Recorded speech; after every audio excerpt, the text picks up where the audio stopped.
Hello everyone, how are you doing? I'm Chris. So this is another one of my videos, well not my videos, this is another one of the videos that I wanted to kind of share. I haven't seen this, but Andrew Jackson, Good, Evil, and the Presidency PBS documentary.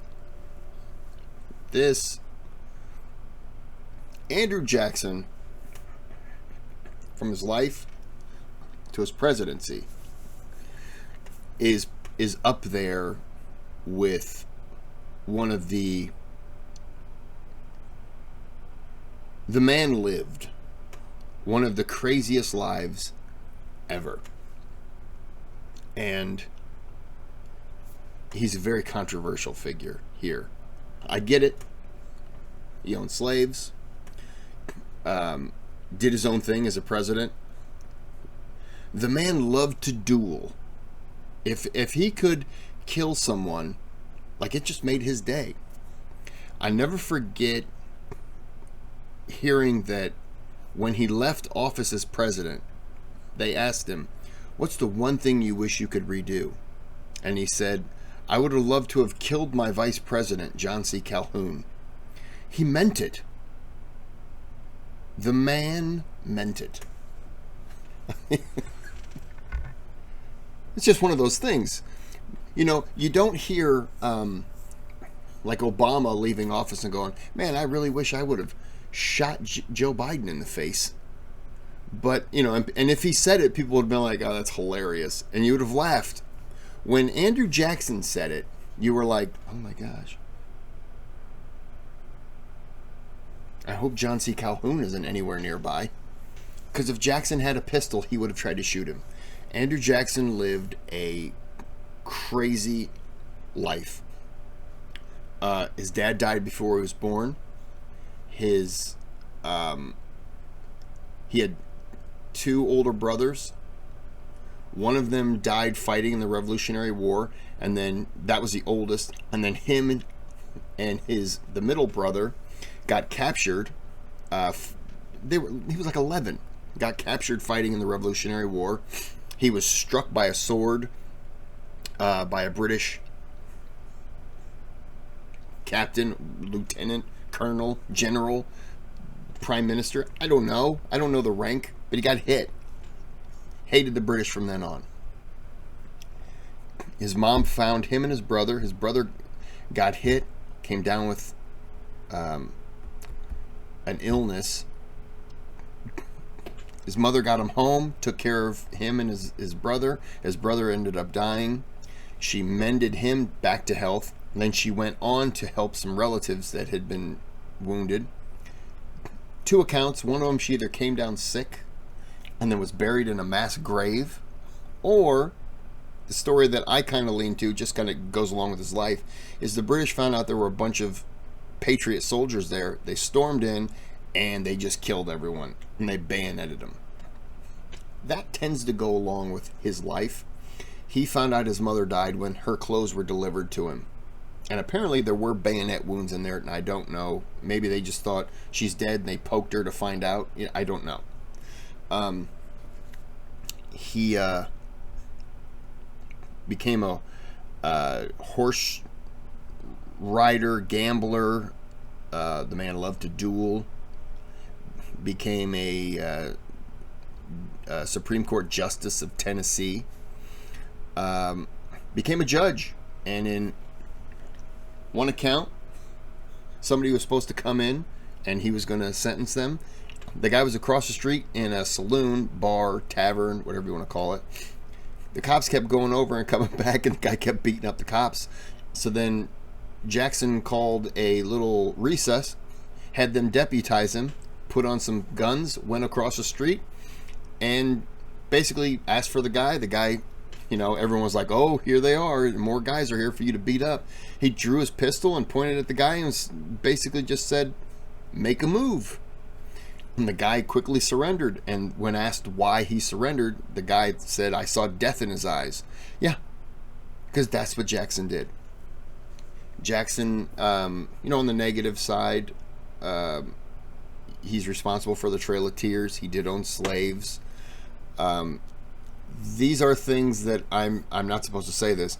I don't hold owning slaves against him, because in that time it was legal. And I know people don't like me saying that. It wasn't really frowned upon. We frown upon it today, but you can't hold today's standards against people back then. It's not fair. And it's stupid. The Trail of Tears, he kicked the natives out. That's another thing that today we look down upon. Yes, it was bad. In today's standards, it's terrible. Back then, he grew up in a time period when natives could come in and kill you. So he didn't trust them. You're talking about somebody who grew up knowing that the French and Indian War, the 7 Years' War, it was natives and the French against the British and the colonists. Revolutionary War was the Americans and later the French versus the British and the natives and Canadians. War of 1812, which he became a general, it was the colonists and some natives versus the British and some natives. There's a common theme here.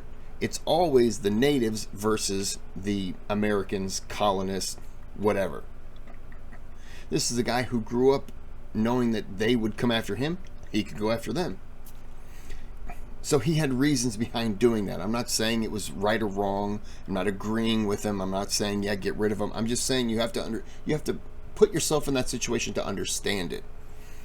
Now, before I get into the video, I clearly, so when you pull in, this is kind of one of the first things you'll see, and this is Welcome to the Hermitage, home of President Andrew Jackson. This is my not very good picture with my little VIP pass. I walked around with that on. People looked at me. I was very proud of it. That is standing in the yard. Now that is the front of the home. That is what you would see when you came in.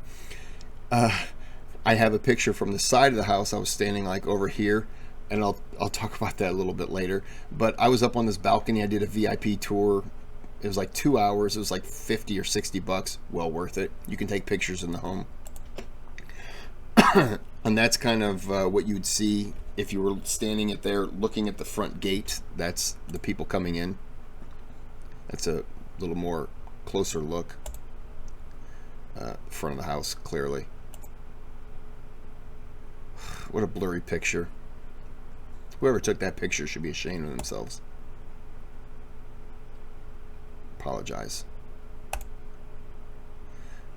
This is the entryway. And that, excuse me, and that is the kind of the stairway going up, but this is just this beautiful wallpaper. Bed, man, these, I got to go back again because these are terrible pictures. By the way, that is an actual picture of him. Little hallway leading down. I think this is his bed chamber over there. Yes. And so that's his actual chair, and these books right here are packed with newspapers, and he would set them in there, and then he'd read them, and then he would angrily write back to every single one of them. He was a very bitter man at times. It's more of that room. I only took a picture of this doll because it was kind of creepy, and it was looking at me. So were those. Let's get off that picture. It's freaking me out, man. I don't know why every picture is blurry. Maybe the devil was there that day. That's from the balcony looking down. More, not balcony, but... And then there was a little fire extinguisher over there, which is clearly, you know... Oh, you notice the red brick here? I'll get into that. And this is where he's buried. He's buried here, and then his wife is buried there. If you know anything about the history of him leading up to this, when he won the presidency, his wife really did not want him to become president. He won the presidency. He found out he won. His wife found out he won. And then his wife had a heart attack. She suffered for about 2 weeks, and then she suffered either a stroke or another heart attack or a stroke. And then she eventually, that killed her. And he buried her Christmas Eve, right after he won the presidency. Hadn't even made it to be sworn in. Christmas Eve, he buries her and immediately leaves for Washington because he says, I have plenty of time to mourn, but the nation needs its leader. How many of you could immediately lose someone, wife, parent, sibling, whatever, child, and could mourn and then just suck it up, suck, S-U-C-K, and go on to lead a nation? I couldn't. I'm pretty sure I couldn't. That was just a little plaque. So right here, this is Uncle Alfred. Now, this is where they're buried, right over there. Uncle Alfred was a slave that was alive after he died, looked over the whole property, and then when he passed away, before he passed, he said he wanted to be buried near them. Andrew Jackson would never have allowed this, but the people who took over the property were like, you betcha. And they buried him next to the man that he loved. That's another picture of the grave. It really is a beautiful little, burial site. And then this is other family. That was a very cool little thing. And then that's all property out there that he owned. So this is what I was going to say. So the front is painted white. The side and the back is left brick colored. And you'd say, why? When he became president, it was the house was white. It wasn't called the White House yet. That wasn't until Teddy Roosevelt came in. Teddy Roosevelt was president number 26. He's president number 7. So big difference. But the president's home was colored white. So his son or nephew, I don't remember, wanted to give that feel to the home for dignitaries and stuff. So he painted the home white. The front, what you could see. But the paint was expensive. And Jackson told him, well, just paint the front white. Leave the rest alone. People aren't going to look at that. So he did. And that's why the house looks like that. Oh, we're all out of pictures. All right. So back to this video. We're going to start it. This is a 2-hour video. I'm going to break this video down. I've already been, 12 minutes. Apologies. This first part of the video, I'll probably do like 14 minutes. And we're going to go ahead and start it right now.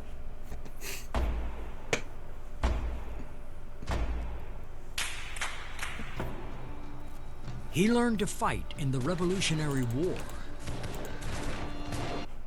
Sorry. He used what he'd learned to... That's Martin Sheen. Oddly enough, I just did a video on Gettysburg, talking about the movie Gettysburg, which Martin Sheen played Robert E. Lee, and he did a fantastic job. Just unrelated. kill a man over a gambling debt. He led the American army to the most surprising victory in its history. But he also launched an unauthorized invasion of Florida. He added vast regions of the South to the United States. But it was land he brutally wrested from Native Americans. He was the champion of the common white man. But he owned over 100 black Americans. He was the founder of the Democratic Party. But his enemies accused him of being an American Napoleon. His name was Andrew Jackson.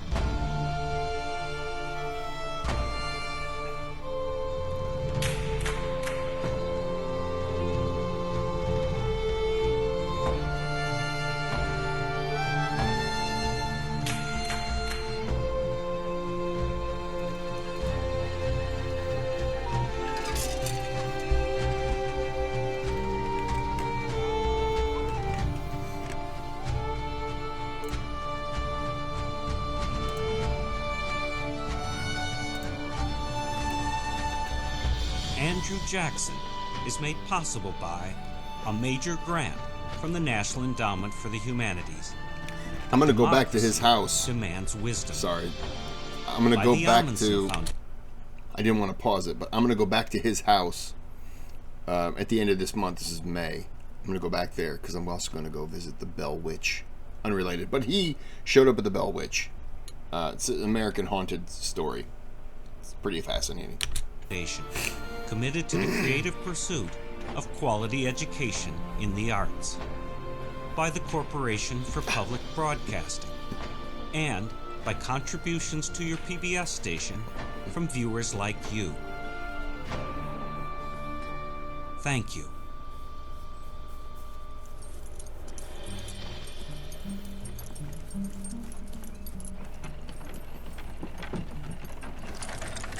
In 1859, as America was rushing towards civil war, James Parton, the first historian to attempt a biography of Andrew Jackson, arrived at the Hermitage, Jackson's beloved home.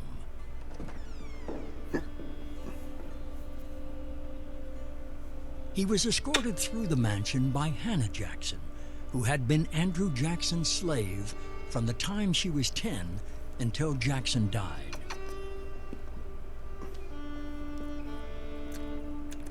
Parton knew that many Americans considered Andrew Jackson the country's greatest leader since the Founding Fathers. Parton wrote, "During the last 30 years of his life, he was the idol of the American people. Columbus had sailed, Washington fought, Jefferson written. 50 years of democratic government had passed. And the result of it all was that the people of the United States honored Andrew Jackson before all other living men." Andrew Jackson, in my mind, is one of the great presidents. And it's not surprising that he was so loved. He has a Robert Remini, I believe. Remini. He has a 3-part Andrew Jackson trilogy series. He also has an abridged version, and I have the first one done. It's fantastic, and I'm going to start 2 and 3, but not yet.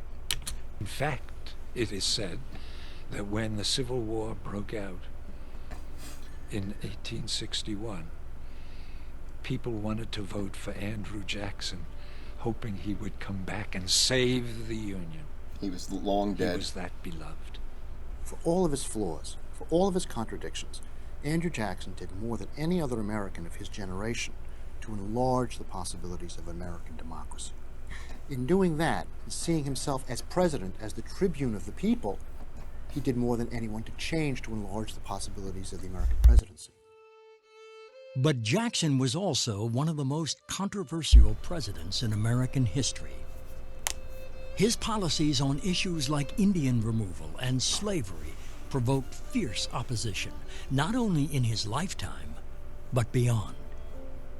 Andrew Jackson, for African Americans, is not the sort of figure that one holds very dear. He wouldn't form part of the ranks of the great men of American society, because never in his reign as president, in his terms as president, did he ever attempt to expand the rights of people. On the contrary, he did everything he could, it seems to me, to constrict those rights, to limit those rights. People talk about Andrew Jackson's black moods. People talk about Andrew Jackson's red-hot temper. But the color of this story is green, and it's the green of envy, and it's the green of coveting Indian lands. At the Hermitage, Parton discovered a portrait of Jackson finished just before he died. It was completely unlike the many heroic portraits of the great man, and the vulnerability it captured brought to life Parton's most insightful description of Jackson. He was a democratic autocrat, an urbane savage, an atrocious saint. Jackson was extremes on both sides. I mean, as much as he had issues with natives, there were times he had two children he adopted on battles where he had raided native places and killed a bunch of people, not just him, military. And then he found a child and he just sent him to his house and adopted him. And it's like, for as much as he gets said that he hates him, he took him in and raised him. Jackson is a very tough person,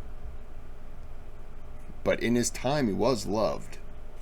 He's tough today, as I think all those early presidents were, because of things that we look at and we look down on. Slavery. I'm going to shut up now. Sorry. Americans have always looked at Andrew Jackson and seen themselves. But over the years, they've looked at Andrew Jackson and seen different versions of themselves. At one time, they saw the frontiersman, the poor boy made good, the classic self-made man. Today, some Americans look back at Jackson and they see the slaveholder, the Indian oppressor, even the Indian hater. So the debate about Andrew Jackson is a very contemporary one. He's an inescapable, quintessential American, but of what kind? Is he a man whom we should admire, or is he a man whom we should despise? Is he a man whom we should celebrate, or is he a man for whom we should apologize? Yeah. Thomas Jefferson. He could never speak on account of the rashness of his feelings. I have seen him attempt it repeatedly, and as often, choke with rage.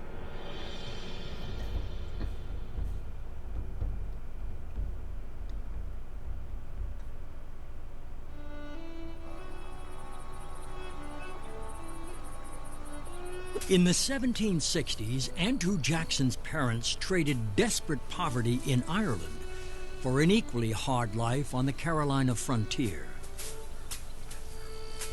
Andrew never met his father, for he died when his wife was pregnant with Andrew, leaving the boy and his two older brothers to fend for themselves.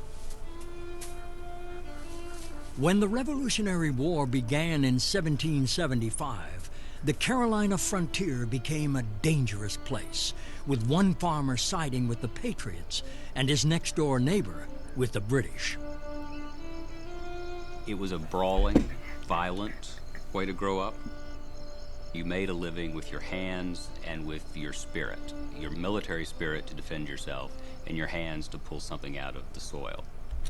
The Revolutionary War, when it started, was also the first kind of civil war that we had, because you had loyalists and you had Tories.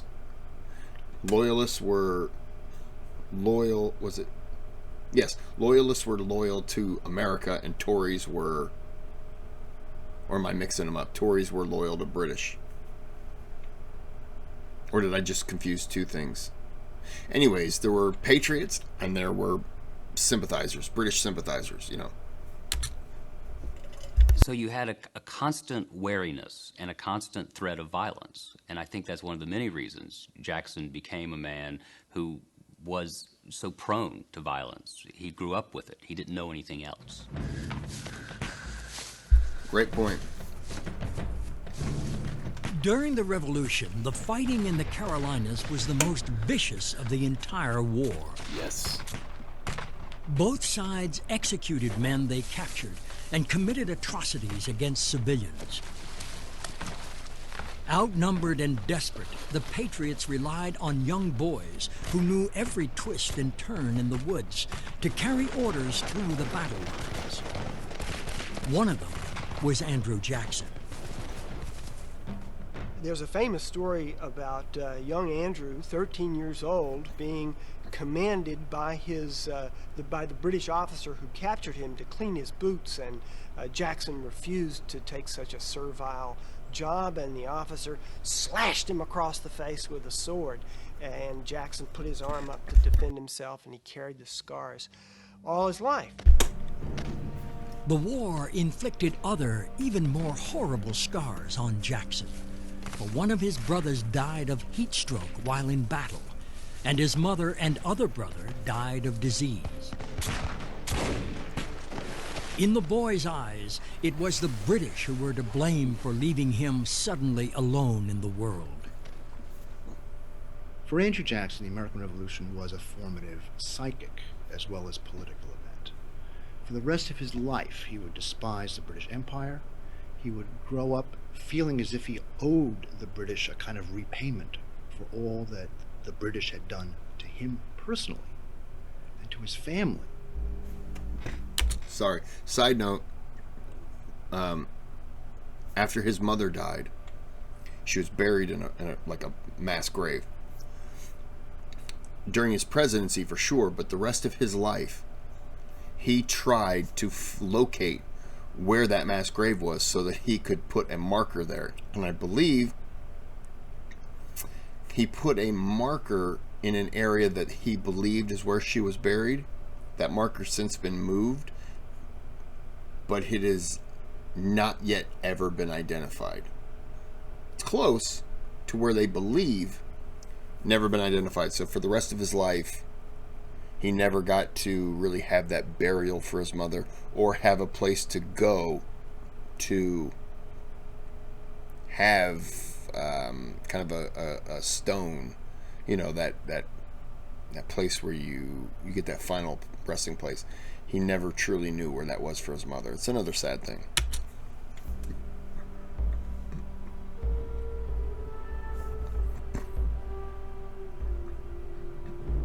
Andrew Jackson, with that kind of a background, you would expect him to be a very angry and frustrated young man, and he was. And he made quite a reputation for himself as a man who is getting into trouble, causing all kinds of problems. A fellow resident of the town of Salisbury described the young troublemaker this way.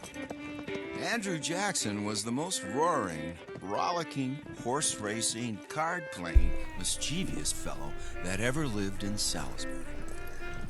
He got a small inheritance from a grandfather back in Ireland, and he went down to Charleston to collect it and spent the whole thing in a week on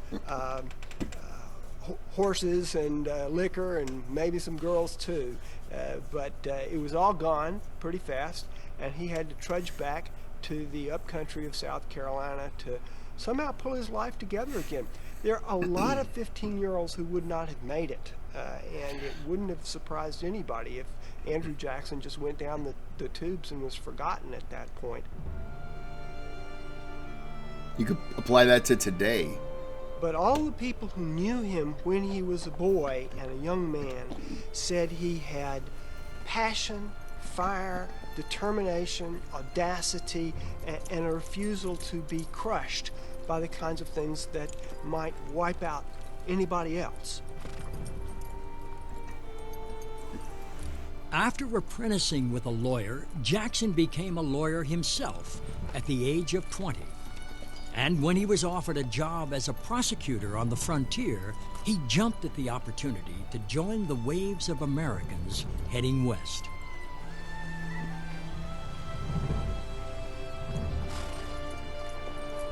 When the revolution ends, particularly for young men like Jackson with very little going for them in the East, there is this huge expanse of territory, Kentucky and Tennessee to be precise, that there was the place you could start over. One of the attractive features of this frontier experience was that all of these new places were in need of founding fathers, so to speak. And there, you know, like a job placement, a new founding father needed for county in Tennessee, and people like Jackson could apply. I mean, basically, you show up and say, "I'm here to create a new community."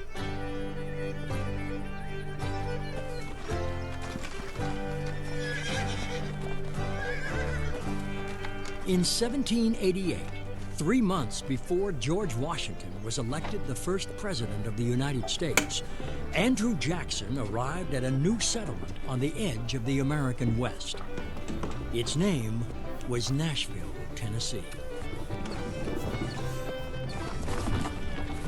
Besides practicing law, Nashville's newest citizen bred horses, speculated in land, and most significantly, fell in love with Rachel Donaldson Robards, daughter of one of Nashville's most prominent families. Rachel returned Andrew's feelings, but their relationship faced an insurmountable barrier. Rachel was already married to a man from Kentucky named Louis Robards. When Jackson arrives, here's this wild kid, and Rachel, was sort of wild herself. She should never have married Louis Robards. And she finds, I think, companionship and a kind of kindred spirit in Jackson. And they fall in love. Her husband was rumored to have been a drunk and an abusive guy. Jackson was not an abusive guy. I don't really think he drank a whole lot. But you had someone who, her husband, I'm not going to say he didn't care for her, but I believe he, cheated on her. And then you had Jackson, who just loved her. He adored her. So she threw her attention at him because her husband didn't care as much, and her husband wasn't there. But in most of 1790s America, women literally belonged to their husbands. Yep. I think it's very hard for us to understand that there was a time in the history of our country where it was virtually impossible for people to divorce. The woman became a part of the husband, and she had no separate legal rights whatsoever from her husband. So in the event a woman wanted to leave the household, she had to leave her children behind because the children did not belong to her. She had no legal ownership to children, to property. A woman had no legal identity whatsoever except as a part of her husband. We're going to go and stop it there. I apologize for how long this has been. I'm going to throw a timestamp in there so you don't have to listen to all the stuff I was saying in the beginning. And, yeah. We'll see. We'll find out what happens to Andrew Jackson. He could still be alive today. We don't know. The video's not over. Disregard the grave pictures I showed you in the video. Okay. Like and subscribe. And thanks for watching. Have a good day. Have a good night.